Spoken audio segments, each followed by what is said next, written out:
La lutte contre la corruption, une préoccupation importante pour l'État du Côte d'Ivoire. Plusieurs secteurs de notre économie impactés, d'où l'urgence de réagir. C'est le message de la coordination des consommateurs de Côte d'Ivoire. Face à la presse donc, Sidibé Aboubakar a salué les efforts des autorités.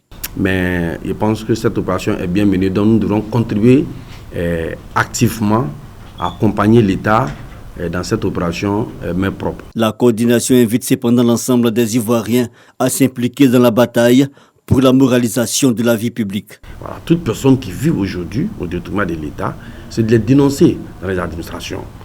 Voilà. Si il ne peut pas dénoncer, qui vient nous voir, nous allons les dénoncer. Parce qu'aujourd'hui, dénoncer c'est un risque. C'est vrai, mais nous avons décidé de dénoncer la fraude. Voilà. Parce que la bonne gouvernance ne peut pas se faire comme ça. Voilà. Pour qu'il y ait une bonne gouvernance, il faut des plans pour dénoncer. C'est ça le président recherche. Voilà, il recherche une bonne gouvernance. C'est toute la société qui doit contribuer à cette gouvernance, la bonne gouvernance. Pour rappel, notons que le gouvernement ivoirien, dans la dynamique des initiatives anticorruption, a lancé à la mi-septembre l'opération coup de poing dans les secteurs des transports, de l'éducation, de la santé, de la justice et de la construction.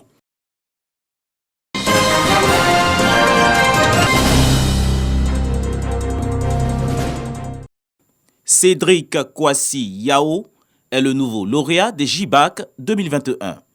Admis au baccalauréat série D avec 335 points, il surpasse par ses prouesses les 6 autres lauréats de cette journée d'excellence à Port-Bouët.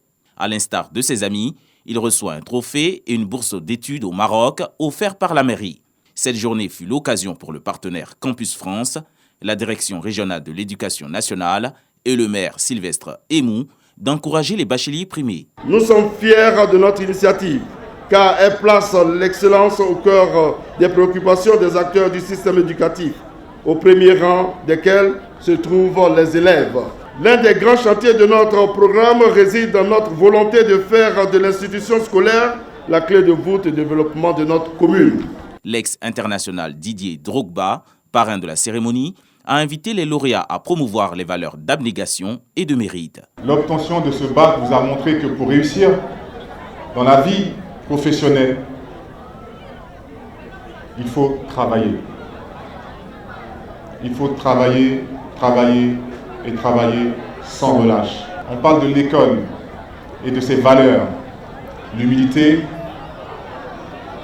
l'ambition, la passion. Le conseil municipal a enregistré plus de 8000 bacheliers, toutes filières confondues.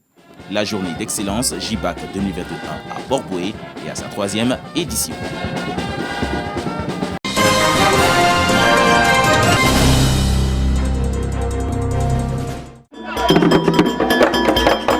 C'est au son du tam-tam, de l'accordéon et des grelots que s'ouvre la première édition du festival des chants et danses traditionnelles Selou Amida à Lopou, sous-préfecture de plus de 35 000 habitants dans le département de Dabo sud-ivoirien.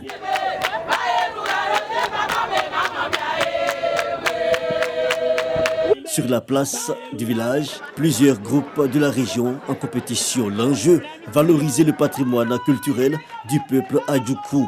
Initié par Serge Esso, fils de la région, et sous le parrainage du maire d'Issia, Fanny Karim, ces célébrations s'inscrivent dans le projet de pérennisation des coutumes Adjoukou. Les cultures sont presque menacées de disparition et donc ces genres d'événements nous permettent de continuer à maintenir donc, les valeurs culturelles africaines, surtout ivoiriennes, dans les mémoires de nos jeunes et à les transmettre aux générations futures. Au programme de la compétition, de la griotique et de la comédie, mais le point d'orgue, ce sont les chants Selou et Amida, expression populaire de la joie mais aussi de la tristesse.